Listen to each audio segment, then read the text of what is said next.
What is happening, everyone? Welcome back to Around the NSL.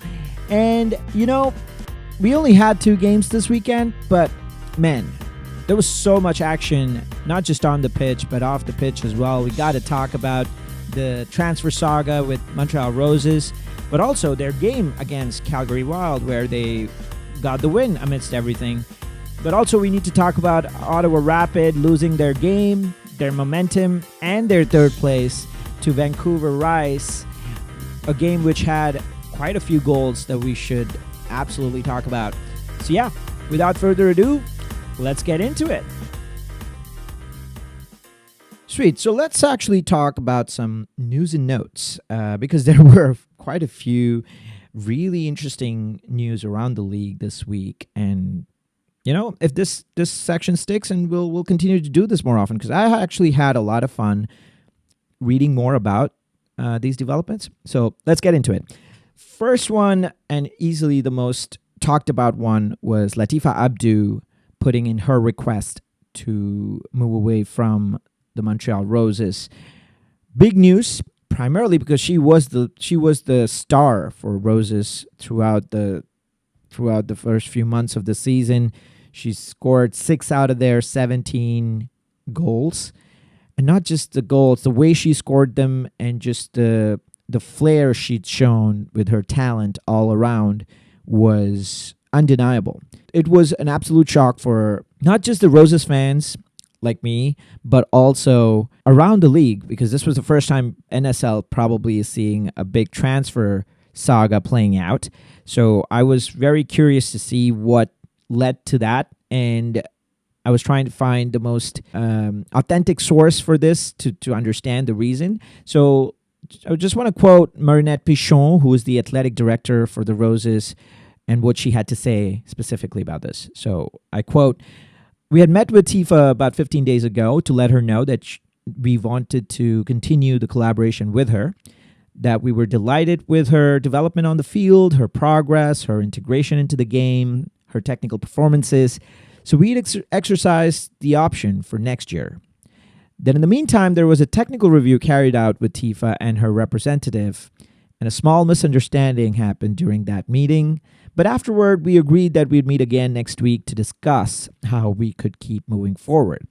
But in the meantime, last Sunday, we received an email requesting a contract termination, followed by a call from Tifa to the coach. Obviously, as a club, we were really surprised because we were in the mindset of moving forward with her, continuing a collaboration we were satisfied with. For us, this raised a lot of questions about her desire, because when there is a request to terminate, it sends a strong message." End quote. And 2 things stand out to me. One was Roses were super, super keen to continue with her. I'm not surprised by that. She's been, as I said, a big part of their success this season. But the other thing, and the most key thing in all of this, is that there was a small misunderstanding. Apparently, there was a technical review that was done, and there was a small misunderstanding between the club and Latifa. And that's where I think a lot of the information is missing in pretty much all the things I've read about this. I don't think anyone really knows what that misunderstanding was and what led her to then make a call to terminate the contract.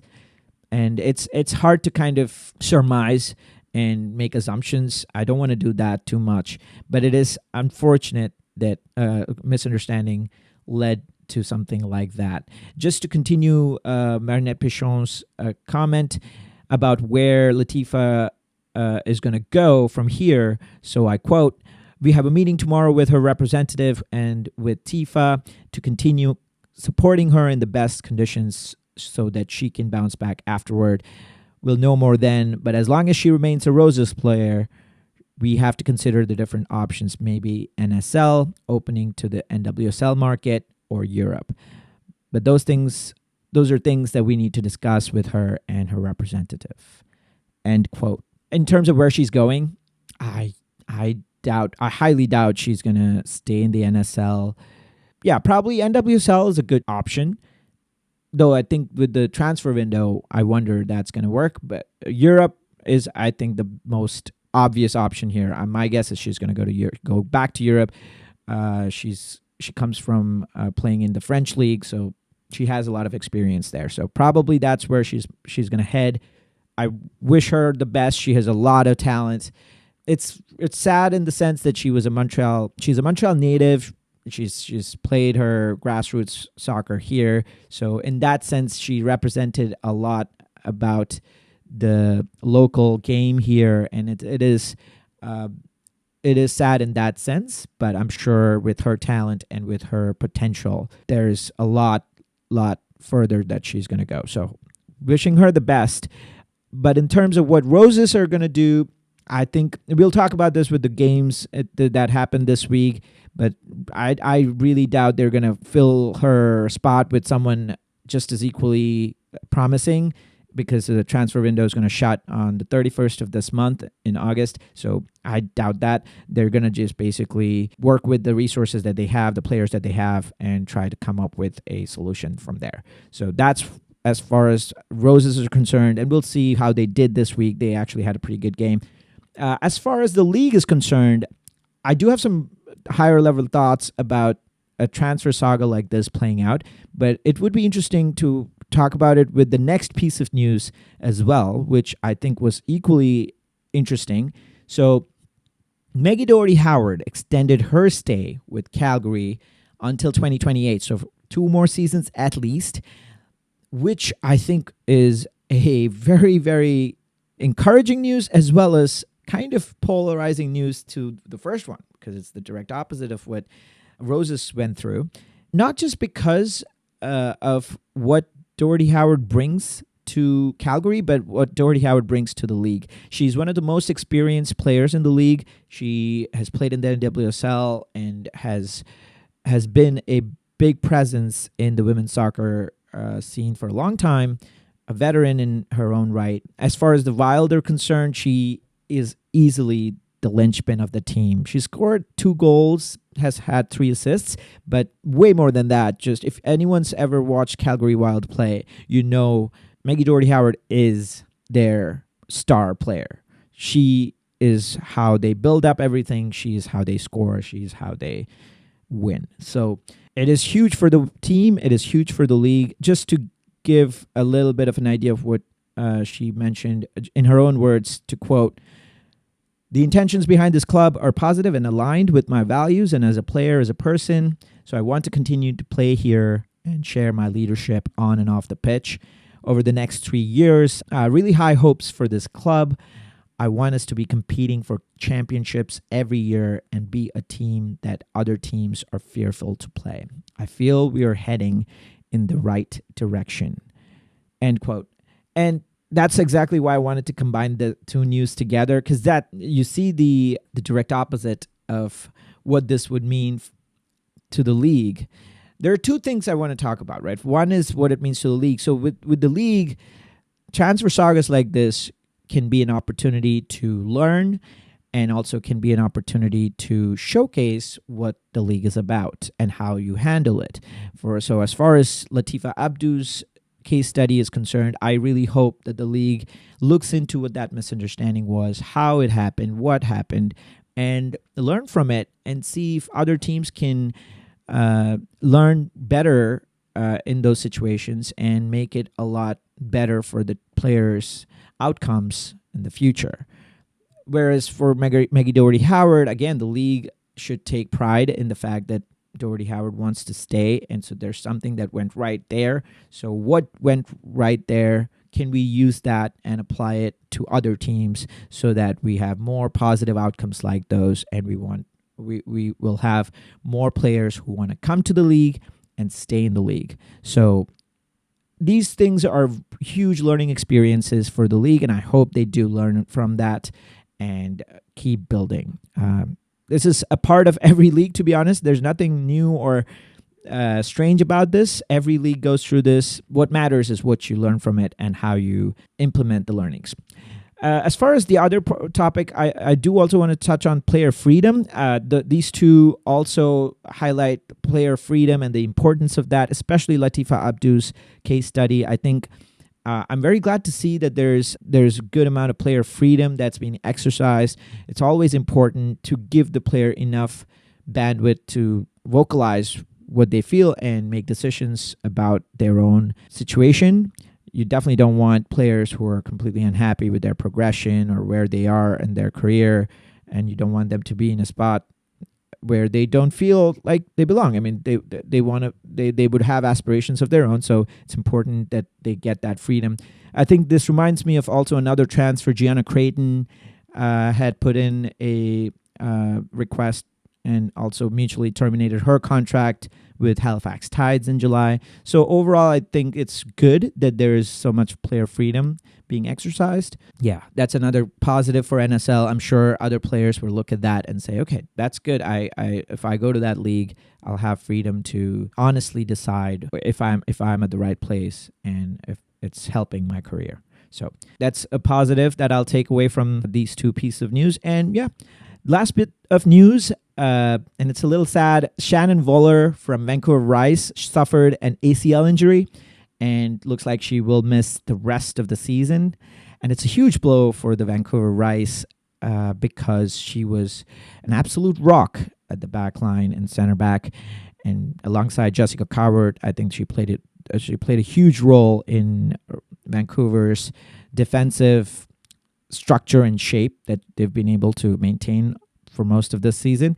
So it's a huge miss. She's also co-captain with Quinn, if I'm not mistaken. So it's also a big leadership miss for the team as well. So I genuinely wish her the best for her recovery. It's always painful. It's always painful to not just miss the games, but just frustrating to not be on the pitch training and just doing what you love doing on a daily basis. So best of luck, Shannon. As far as what Rise will be doing, I think this puts more focus on Kennedy Faulkner. She's been starting the last couple of weeks. She's been subbing as well. She's been pretty solid, I'd say. I've definitely enjoyed seeing her in center back. It also puts a lot of focus on the teenager Bridget Matipula, who actually started for the first time this week. And we'll talk more about the Rise in a second here when we cover the games. But yeah, it puts a lot more focus on these two players. And it will be interesting to see how the Rise adjust to this and continue their defensive shape, and if they are able to be just as sound defensively. All right, so with that, let's jump into the games and talk about some action.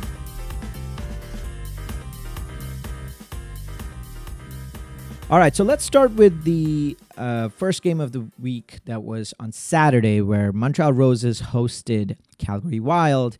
And as I was mentioning at the top, most of the stuff about this game was Latifa Abdu's transfer and how that's going to impact the Roses in a big way. And it was rightfully so because she was a big part of the team. But not just that. Montreal were also reeling from two back-to-back losses coming into this game to Toronto and Ottawa, admittedly two good teams, but still they were under a lot of pressure to get back their second place, and they really needed to get back from the slide. Whereas Calgary, on the other side, were coming from two back-to-back wins. So there was a stark contrast there between the two teams. So in terms of changes, I do think we need to start with the Roses and how they've replaced Abdu. And I was very happy to see Noemi Paquin getting the first dibs on that front line alongside Boychuk. Because I think Paquin has been such a consistent player off the bench, creating a lot of impact every time she's been on the field. Very industrious, very quick. And I'm very glad that she finally gets this opportunity to step up and do more and show what more she can do. So very, very glad that she got that opportunity.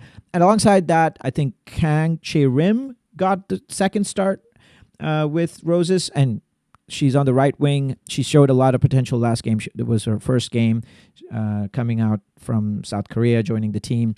So it was interesting how she would play out. The other main change was Karpenko. Just to note, Karpenko was still injured in goal from the collision she suffered last game. I'm watching that and seeing how long she's going to be out. That's an important miss.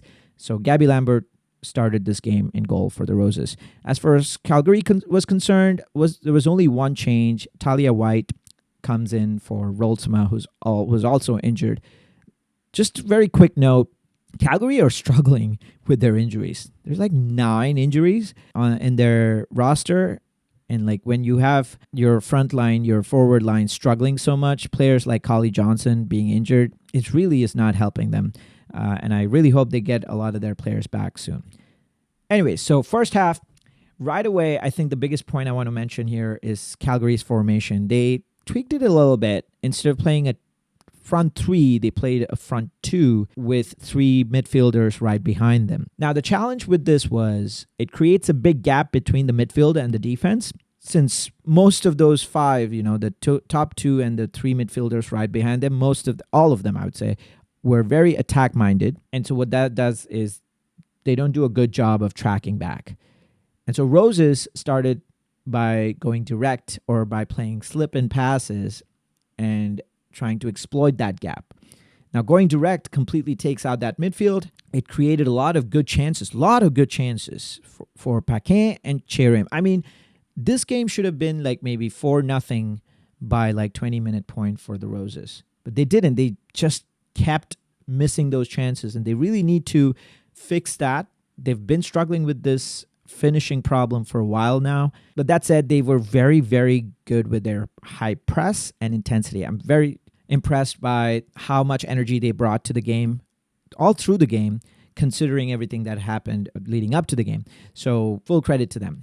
Meanwhile, Calgary were forced to go direct as well in their own right, but that was mainly because of the high press that Roses were putting on them, and as well as just the top-heavy formation. I mean, because of that gap in the midfield, they just couldn't play through the midfield, and they had to put the ball up and go direct. This did create some chances, but overall, I'd say Roses continued to have the majority of the better chances, and Calgary, every time they had the ball, they were pretty shabby at the back as well. And they do have to thank Bukovac for saving them quite a few times in that first half, until that is Cherim for Roses finally finds a finish, because again, there was too much time and space at the top of the box for the Roses. Calgary really did not put any pressure and were late to the ball, and so Cherim gets this nice little pass right at the top of the box, takes all her time, turns, looks up, finds even more space, and then finds a great ball into the top left corner. Really good shot, I have to say, but very poor pressing from the Wild. And with that, Montreal go up 1-0 just before the half. I think that it was well-deserved and just sums up how the two teams played through that half. And even in the second half, it continues on like that. Montreal, again, bring a lot of pressure, a lot of intensity, and very good combination play. And they're rewarded for that again early on in the second half. The high pressure leads Calgary to lose the ball in the midfield. And this time, credit to Stephanie Hill. Does a very good job of stepping in from the defense into midfield to win a tackle. And then Montreal plays some very good combination play to get to Cherim, who once again shows how to finish, because she takes one touch to control, gets in the box, and a very good, neat, low finish to the bottom right corner. And with that, Montreal is 2-0 up. I think hopefully that gives Roses a lot of confidence in what they can do going forward with Cherim. Big kudos to her. People were talking about her as a potential replacement for Abdu. I think it's unfair because those are two different players. Abdu is a lot more of a attacking striker. Cherim is a lot more of a winger. But it's always good to see players stepping up into a void and, taking up the mantle. And for the Roses as a team, I'm sure that gives them a lot of hope and a lot of confidence that things are going to be okay. So really good to see that. And from there, the half kind of goes towards a more of a defensive thing for Montreal. They sit back. They are very comfortable defending and keeping the shape. And it also helps that Calgary is still shabby with their possession. Actually, they give Roses more chances. In fact, Bukovac gives Moniard an open goal at one point, only for that chance to come off the post. Again, Roses struggling to finish. They really need to get their act together on the finishing, though. But anyways, overall, I think Roses showed a lot of character, lot of intensity, lot of good high pressing, which they should take heart from. Good combination play, good build-up. And maybe because of that, some pressure, Calgary were really wasteful with the ball, and they kept giving Roses a lot of space and time with the ball. But overall, Roses were easily the better team and very well deserved win. Whereas Calgary, I think they'd be ruining their chance of potentially going up to the fourth if they had won. But I think that kind of sums up their season, where they keep having these small phases of good play and yet coming up short right after that.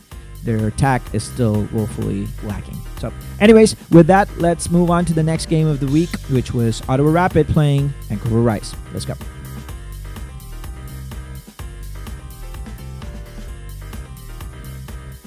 All right, let's talk about the second game of the week, which was Ottawa Rapid hosting Vancouver Rise. And this game had a mind of its own, actually, because it couldn't decide if it wanted to lull you to sleep or make you sit up and notice some really good goals, which it had, 5 of them, actually. So let's talk about it. So Vancouver was coming off a hard-fought win at BMO against AFC Toronto, especially being a player down even. So that was a big encouragement for them. Meanwhile, Rapid was also on a roll after last week's results. So that was interesting, but the most interesting part about it was the stakes involved, because Ottawa, Vancouver, and Montreal were super close to each other on the table. So much that if Ottawa lost this game, they would go from second spot to fourth spot, because Vancouver could leapfrog them and take the third spot. So lots of stakes in this game. So with that, let's look at the changes. 2 big things for Vancouver. As I mentioned earlier in the pod, Vancouver is really struggling with their defense and the injuries that they have. They had 2 big misses. Obviously, Shannon Voller is now out for the season. And also, Jasmine Spencer was going to miss this game because of the red card she picked up last game. So big misses in the defense. And so Bridget Mutipula gets her first start, and she starts alongside Kennedy Faulkner and Jessica Coward. And the other big miss was Quinn. They suffered a concussion last game, so another big miss for Vancouver, and Longhurst comes in their place. So a big thing to note about this game early on was how cagey it was. And the reason it was cagey was both teams were playing very similar styles. So both were playing 3 at the back and 3 at the top. So that caused a lot of stalemate early on. But while it was cagey, I think what the interesting part was, even though the formations were the same, the way they built up was very different, which is always fun to watch, because like you think the same formations, the style would be the same, but it wasn't. And this was because Vancouver, the way they played the 3 at the back was by sending left back Okamoto up to join the midfield, whereas Ottawa would send both their fullbacks up, Chu and Adamek, to join the midfield, and then have one of their defensive midfielders to drop back into the defense. So what this meant was Vancouver would always have an extra player in central midfield because they weren't using their defensive midfielders, whereas Ottawa would have an extra player on the wings because they were using their defensive midfielders to drop back, right? So because the way they used that back 3 was different, the way they would build up was very, very different. But that said, I think both teams were very organized and they knew how to play that formation. So the game really needed something more out of the players because it was going into a stalemate. And that's how the goal comes from, actually, because Vancouver plays through the middle, as I mentioned earlier, and they have good success with that. And they find Samantha Chang, who I think had a really good game in midfield. So she finds the ball, she has a lot of space in the middle, and she takes the time and just goes for it. Just outside the box, I would say a little bit more outside the box than you would think, and just takes an absolute screamer from outside the box. And just like that, Vancouver are 1-0 up. Now, for the rest of the half, Rise continued to dominate that midfield and have better movement and passing, mainly because Ottawa, I have to say, were a shadow of their last week's self. They really lacked cohesion and intensity. The things that they showed us last week were pretty much missing. So that helped Vancouver kind of dictate a little bit more. And because Vancouver was playing through the central part of the field, they had a lot better passing and momentum. Now, in the second half, it was kind of the similar formations that both teams had. Difference was, again, Ottawa was struggling to connect passes and reach their forward line. Because if we all know, if they can reach DB Pridham, that can make a difference. And it does. Like one of the rare times that DB Pridham does get involved, leads to their equalizer because DB Pridham gets the ball from the wing and she does this no-look pass back to the winger who is Chu, who's making the run into the box. Now, Chu tries to take a shot. It gets defended away, and it falls back to Pridham, who shows you how a striker thinks. Like, the ball just ricochets off the defender, comes back to her on a half volley. She doesn't think twice, just takes that half volley first time, and it nestles into the left corner of the net. And that's such a good finish. And it's a moment of brilliance. Once again, just like Samantha Chang's goal earlier, again, a moment of brilliance from a player, this time from DB Pridham, and that equalizes the game for Ottawa. And now you'd think that, okay, now that the game's equalized, you would have more, it kind of opens up, more, both teams would go for it, but really they don't. Like, Ottawa continue to lack the intensity. I don't know if just the tiredness of what they did last week, but they really don't create many chances. Meanwhile, Vancouver, who were creating chances, also kind of sit back a little bit, except for, I would say, Holly Ward, who did have some good individual runs. And she is the one who makes the difference again as well, because Rapid, being their disorganized self this week, just lose the ball in the midfield. Pacharski picks it up and plays a very good ball, through ball over the top. Holly Ward makes a great run, and she's in behind and one-on-one with the goalkeeper and just beats her and puts it into an open net. And Rise get back their lead 2-1. That's around the 75th minute.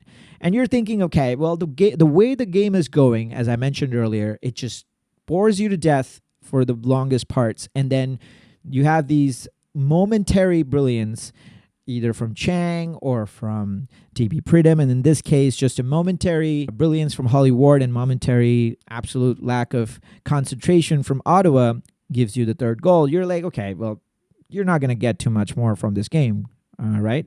But that's not true.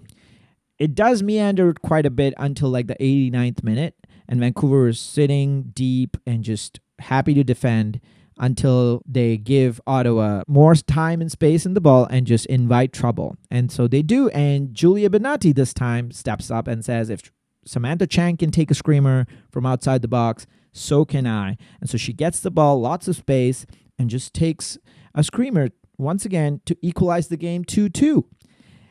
And I'm like sitting there like, what the hell? What do you want me to do, the game? Like, you've been lulling me to sleep, and then suddenly again, another very good goal. And so I'm thinking, okay, so it's going to end in a draw, right? But nope. Right after that, Rise go back and win a free kick outside the box. And it's a pretty dangerous spot, actually. And it's Samantha Chang territory. And that's what she does. She delivers from the spot with a really nice curler. I think Dajani could have done better, but either way, but it again nestles into the net, and another really beautiful goal. And with that, Vancouver steal the win in the 90th minute, so 3-2. So I would say all 5 goals were worth watching. Very good goals in their own right. But if you were to look at the game, the scoreline really flatters the quality of the overall game. Because for the most part, the game was quite slow, with Vancouver dominating the possession, but not really doing much because their forward line is still struggling.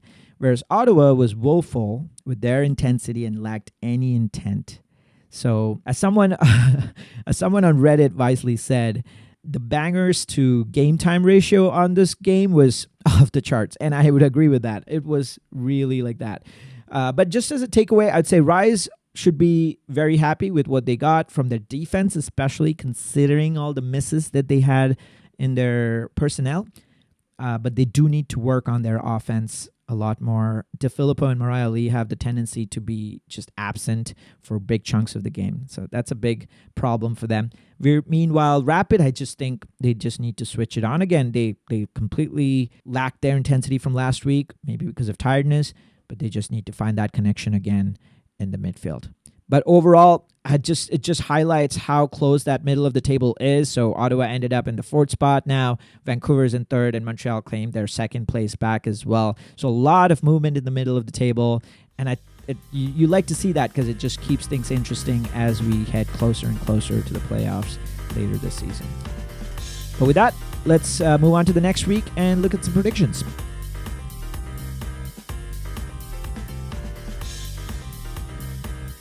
All right, so let's look forward to the next week here. We have our usual set of 3 games. We're back to our regular scheduling after a slow week last weekend.